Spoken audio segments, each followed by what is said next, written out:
اعوذ باللہ من الشیطان الرجیم بسم اللہ الرحمن الرحیم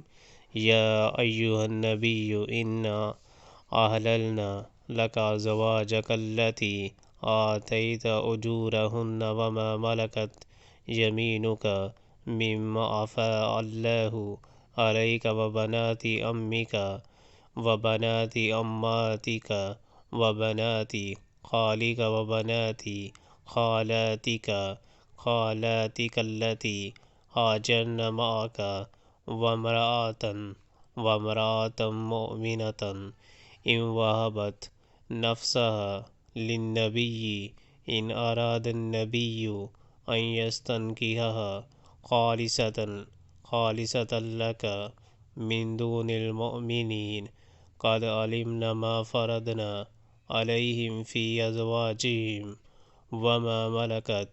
أيمانهم لكي لا يكون عليك حرج وكان الله غفورا رحيما۔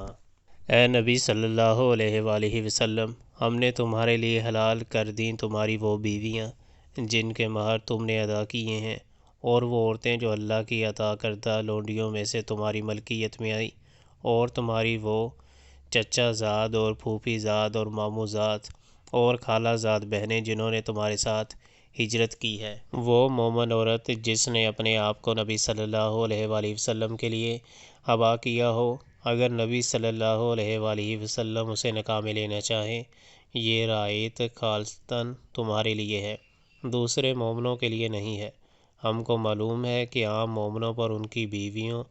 اور لونڈیوں کے بارے میں ہم نے کیا حدود عائد کیے ہیں۔ تمہیں ان حدود سے ہم نے اس لیے مستثنیٰ کیا ہے تاکہ تمہارے اوپر کوئی تنگی نہ رہے، اور اللہ غفور و رحیم ہے۔